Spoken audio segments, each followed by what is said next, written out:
ओं नमः भगवते वासुदेवाय।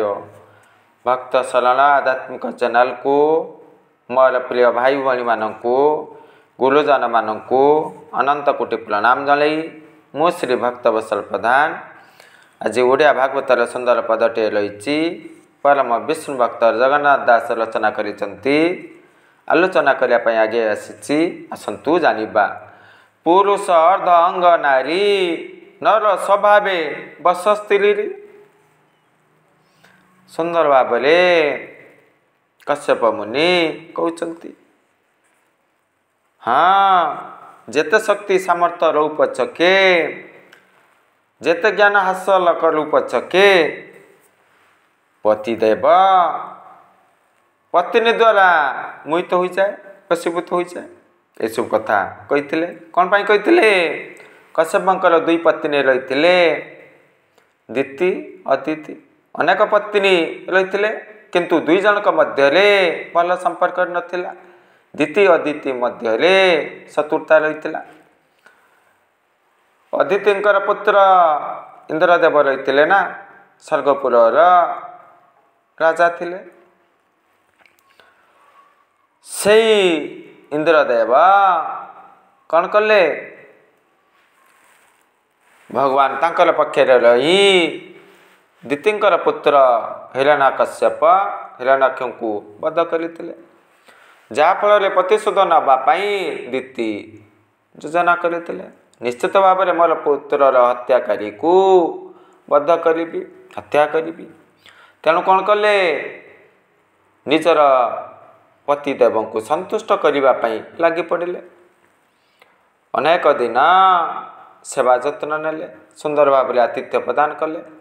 पतिदेव संतुष्ट हो गले माग वर माग मु प्रदान करी तुम उपर मु संतुष्ट जेते बळे कथा ठीक कहले छाड़े कि मागिले हे धर्मात्मा हे महात्मा हे पति परमेश्वर मते एभली अमृतमय संतान प्रदान करंतु जी कि इंद्रदेव को वध करि परिबे।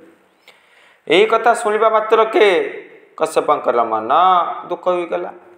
इंद्रदेव तांकर संतान थिले पुणी एपटे दिति वर मागुचंती एभली संतान मोर आवश्यकता रही इंद्रदेव को वध करिबो कौन करिबे वचन रक्षा करिबे ना दुख प्रकाश कले ठीक अच्छी वंशावन व्रत पालन कर कठोर नियम रही तम गुण को धारण करिबो नहीं सत्वगुण को धारण करिबो तामसिक खाद्य ग्रहण करिबो नहीं सात्विक आहार करिबो रजगुण को त्याग करिबो अर्थात हिंसाचरण करिबो नहीं क्रोध करिबो नहीं मिथ्या कहिबो नहीं लख बाल छेदन करिबो नहीं काटिबो नहीं उत्तम वस्त्र परिधान करिबो स्वच्छ निर्मल हृदय धारण करिबो उलग्न रे शयन करिबो नहीं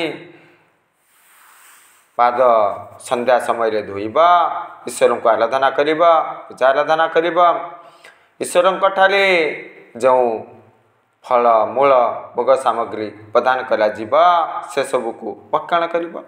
हाँ जदि नीति नियम रे विघ्न घटे तुमर संतान इंद्रदेवंकर मित्र होई भली कही ना। सुंदर भाव में गोटे शुल्क रही असंभव हेम मृगस्य जन्म तथापि रामौ लुलुभे मृगया प्राय समात्पन्न विपत्ति काले धियो अपि पुंसा मलिना भावती।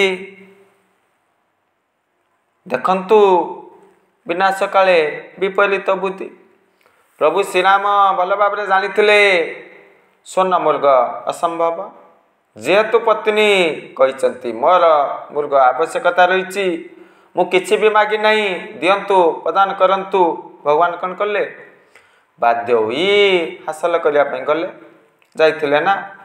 तेणु कश्यपक क्षेत्र में ताही घटी देख देख हृदय रे घोर खड्ग धारण करिसंती, तीक्ष्ण निष्ठुर हृदय धारण करिसंती, किंतु वचन सुमधुर कहउचंती। किए कहउचंती?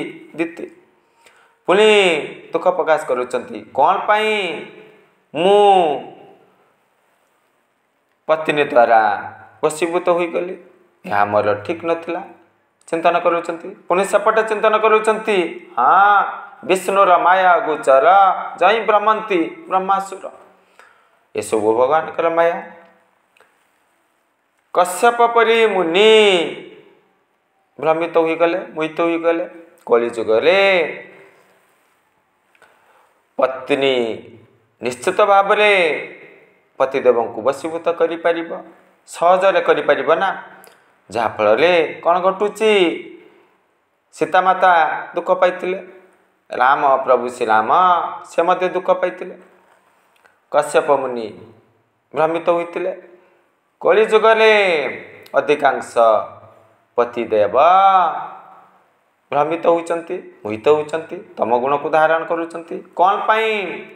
पत्नी कथारे चलवा हेतु, पालन करने हेतु कौन करुँच? निजर पितामाता बहुत कष्ट पाँच। पुणी अधिक धन आवश्यकता रही, लक्षपति होगा कोटिपति होगा, जहाँफल पतिदेव कुकर्म लिप्त रोचंती। कौन घटव? विनाश घटव, पाप अर्जन कर, नरक को जीव। तेणु सदाबले सतर्क रहा उचित। प्रत्येक नारी जे तम गुण को धारण करिसंती, ये सब गुण को धारण करिसंती कहवा ठीक न, किंतु कलिजुगरे अधर्मर प्रसार विशेष भाव में रही थाए।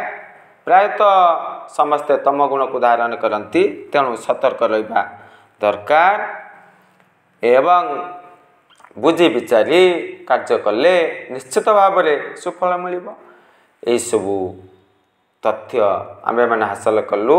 एतिके कही आज विरति नौची। जय जगन्नाथ।